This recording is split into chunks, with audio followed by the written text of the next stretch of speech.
Let's go ahead and turn our attention over to the ICE facilities, because over the last week, they've been targeted by violent left-wing activists.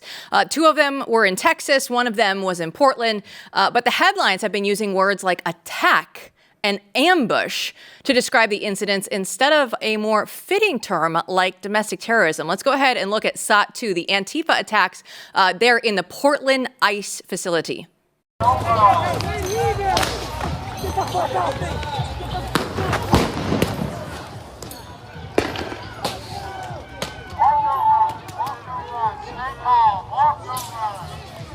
Guys, they want you to believe that's just, it's just a little ambush. It's just a little attack. But when we come to all of these phrases that are being used, we know that the media spins this all the time for, no, we're going to protect our own. We're not going to go out there and say that whatever is happening that we kind of maybe want to have happen. No, that's not, we can't use the words like domestic terrorism. They'll protect them, Matt. Yeah, this has been percolating for a long time. And in case you wondered, what kind of horrors would be drug up by the left when they didn't immediately riot and take to the streets after Trump came in, this is it. And it's actually alarming it's a serious thing, because what we've seen so far are not just the Antifa lunatics, shooting their fireworks off and all that. Although notice in the video that they are actually being accosted by law enforcement, which is a great thing. We've seen tamping down on the riots. We haven't seen, the level of the BLM stuff. There's been some stuff that's happened, right? Everyone knows about LA, but there's one theory that this is all just revving down. The spirit isn't there anymore to actually do it. But the alarming thing is these planned attacks, when you're actually trying to assassinate federal officials, as happened in Texas. That stuff is not going away. And the language that these people are using, that even Karen Bass is using in LA, is very much as if like California is not part of America. It's a rejection of federal authority wholesale. And so you have that language on the one hand, and then you have these increasingly planned attacks that look like something new, to be honest, something we haven't seen in some time in America, really probably since the 1970s. So I think we're going to keep an eye on that. As the country turns, there's a vibe shift. There's a lot of people in the middle who just don't care anymore, it appears. But there's also a significant contingent of Democrats and people on the left who are getting exceedingly violent and riotous. And this is something, of course, this is the kind of domestic terrorism that the FBI pretended that they were going after for decades, the last decade on the right. And, I hope to God that they're going to go after it on the left this time. Let's go ahead and double down on the leftist rhetoric. Let's go ahead and look at SOT3. DHS Secretary Mayorkas was actually going out there and saying, the greatest threat is domestic terrorism.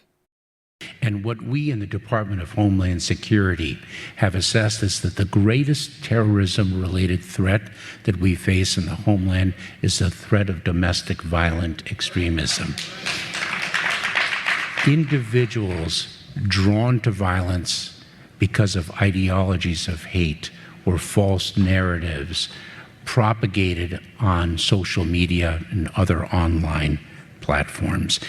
Now, Chris, that sounds great, but the only problem with it is that when you hear Mayorkas say domestic terror, they're talking about those Catholics that go to church and Latin Mass and everything else that we've seen that has been weaponized. The government has been weaponized against the American people. They're not talking about the incidents that we're talking about here, and therein lies the problem.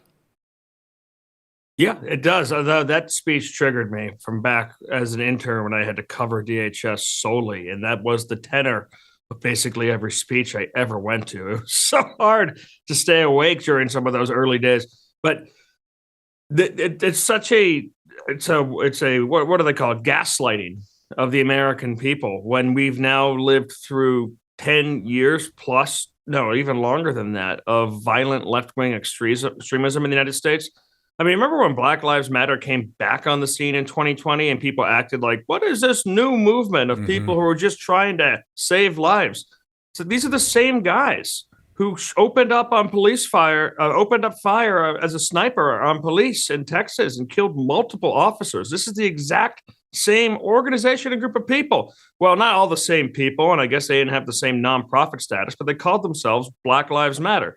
This was a group that was in very recent history. And they tried to just go over that. when there are different attacks that clearly are politically motivated or sometimes terror motivated, the FBI of the Obama years and the Biden years would throw up its hands and say, I guess we'll never know the motivation behind this violence. Yeah, we do. It's really obvious. They're wearing banners, they're wearing flags. Like the guy who tried to take a shot at President Trump at the golf course. He was pretty clear what his motivations were. It's not a huge mystery. But Matt's right. This is a really dangerous escalation. And thank God for the safety of the police officers that these Antifa guys who were kitted out in tactical gear, who had weapons, who had guns, weren't very good at using them and scattered. Because if that group had been better trained and actually able to use them and bring the deadly force that they brought with them to bear, that would have been a very, very different episode. And at the same time, and here in Washington, D.C., you've got Democrats saying, we want to make it so that these agents can't protect their identities anymore. When there are radicals going around with leaflets trying to print the faces of different agents who are federal agents, that's seditious activity. That's dangerous activity. It's targeting of these police officers personally for the duties that they're carrying out in their official capacity within the laws of the United States passed by our Congress and upheld by our courts.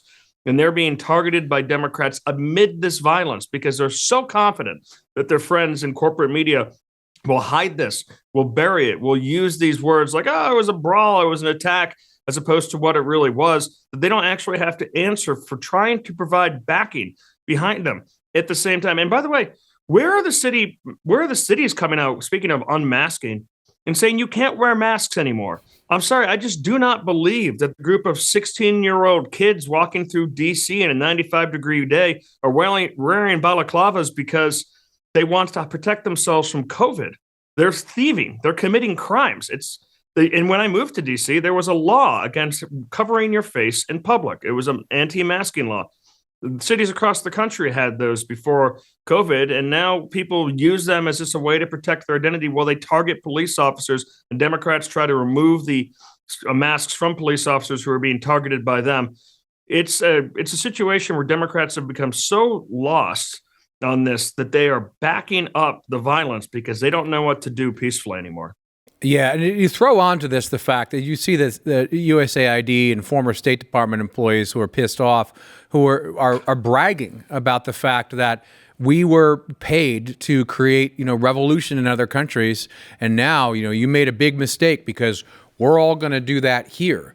So there's no apology from these people, and you do have a lot of people who the left created this activism core who are now going to turn their attention methodically to federal agents and federal facilities that are trying to enforce immigration law. So there's no doubt that this continues, and I don't know how large it will be, but it's the fact that what we've seen are very precise plans, right, to assassinate members of the federal government. So, I mean, you're exactly right. This has been going on for a while. People have pretended it's not here.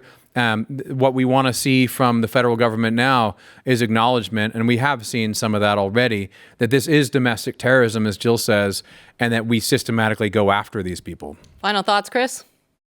And meanwhile, the unarmed rioters at the Capitol are considered a violent and serious President Trump-backed coup. That's the level. And by the way, though, the January 6th prosecution opened the path, like Democrats have opened the path on so many different things, to actually what an FBI that is serious will look like when it goes after these organizations, these terrorist organizations domestically. And I hope and I think that this administration has the cojones to actually use those precedents to go after these deadly, violent terrorists. Chris Bedford, of course, is talking about January 6th because he knows exactly what's coming up next on the show. Chris, thanks so much for your time. I'll see you tomorrow.